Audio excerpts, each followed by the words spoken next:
Assalamualaikum warahmatullahi wabarakatuh. Perkenalkan, saya Lukman Hakim dari HK2 semester 4. Di sini saya akan menganalisis fatwa MUI yang berjudul Hukum Menggunakan Gen Genetik Manusia dan Rekombinan DNA. Fatwa MUI nomor 4 tahun 2021. Di sini kita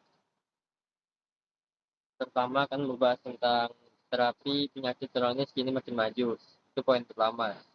Yang kedua, salah satu metode baru yaitu menggunakan gen genetik manusia dan rekombinan DNA. Diperlukan kepastian hukum dari sudut pandang Islam. Maka MUI menetapkan fatwa sebagai pedoman umat.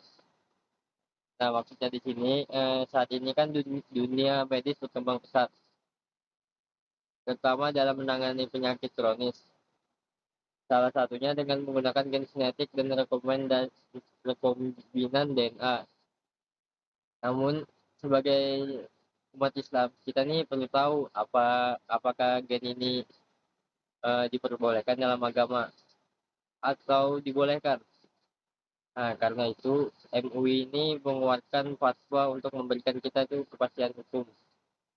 Karena kan hukum itu semakin berkembangnya zaman kan dia mengikuti zaman. Nah, terus pengertian penting.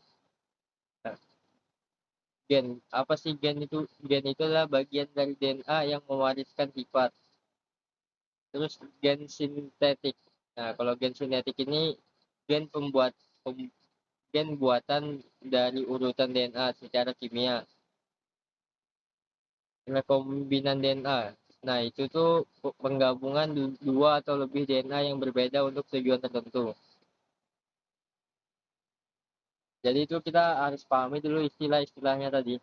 Yang kayak gen, gen apa sih gen itu? Gen itu ada adalah bagian dari DNA yang mencantum yang menentukan sifat-sifat makhluk hidup. Nah, terus gen genetik ini apa? Gen genetik adalah yang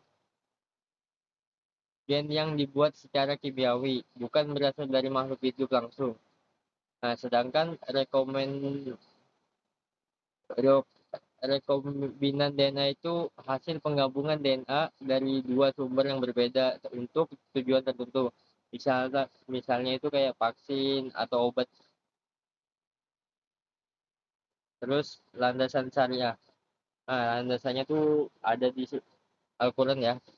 Pertama tuh Al-Quran surah Al-Isra tentang kemuliaan manusia. Baru Quran surah Al-Baqarah ayat 2 tuh larangan mencelakakan diri. Yang ketiga surah Al-A'raf yang baik halal yang buruk haram. Terus ada hadis yang bunyinya tuh tiap penyakit ada obatnya, tapi jangan pakai yang haram. Hadis riwayat Abu Daud.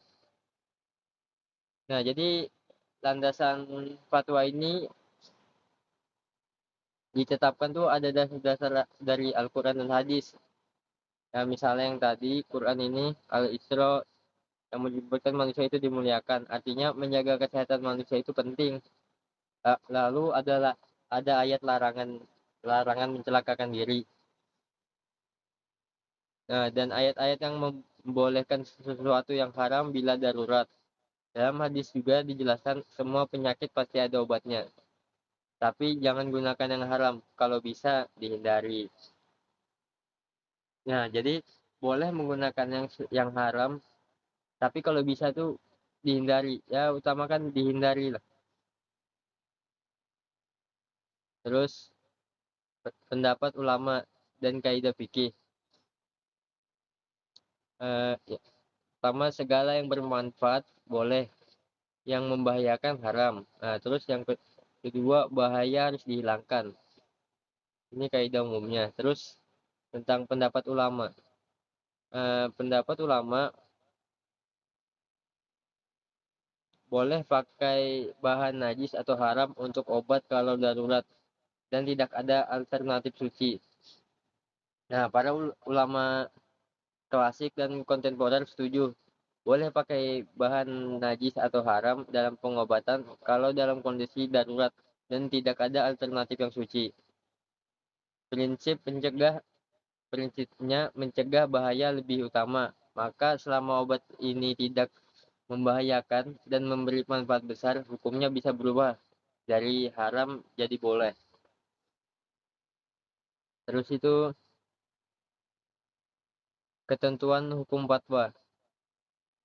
Membuat gen genetik manusia dan rekombinan DNA hukumnya boleh atau mubah asalkan yang pertama itu bukan dari hewan haram, yang kedua bukan dari benda najis.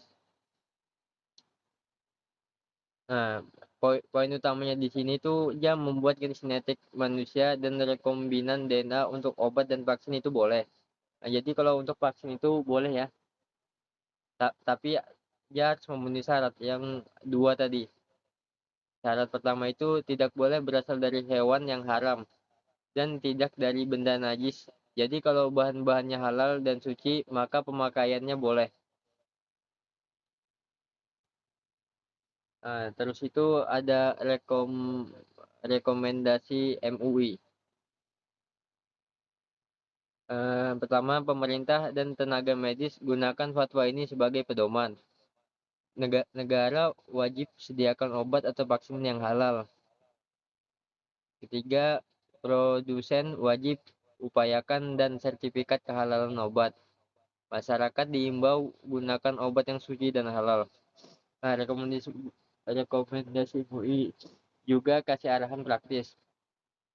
Pemerintah dan tenaga medis tuh harus menjadikan fatwa ini sebagai pedoman lah.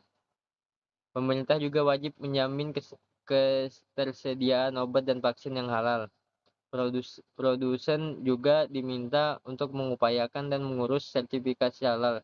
Dan masyarakat diajak agar memilih obat yang halal dan suci. Ini rekomendasi MUI ya. Jadi agar kita itu tidak salah. Kan kita biasanya tuh tahu ibaratnya tuh ini tahu pakai aja, tahu yang penting sembuh.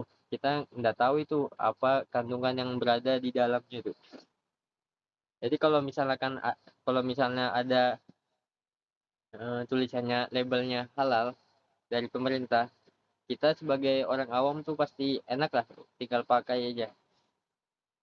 Jadi kita tidak takut apa was-was lah, oh obat ini haram apa tidak. Terus itu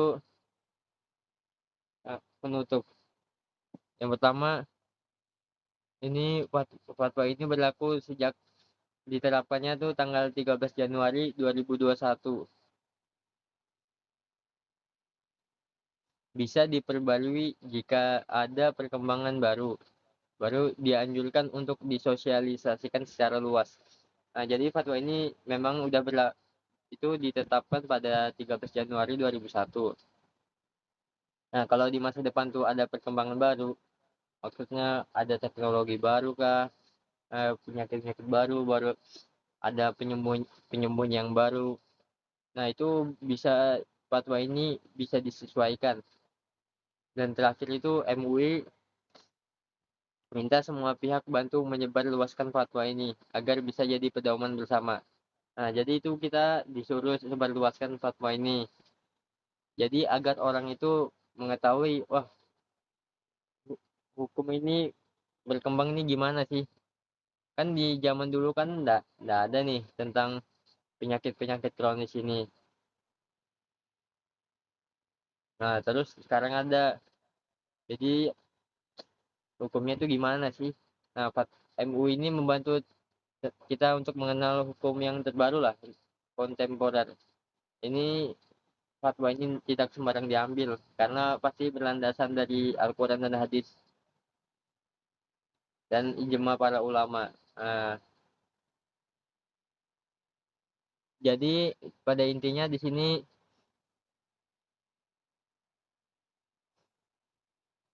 eh, membuat gen sintetik manusia dan rekombinan DNA untuk obat vaksin itu boleh tapi dia harus memenuhi tapi dia harus memenuhi dua syarat. Jadi yang syaratnya tadi tidak boleh berasal dari hewan yang haram dan tidak dari benda najis.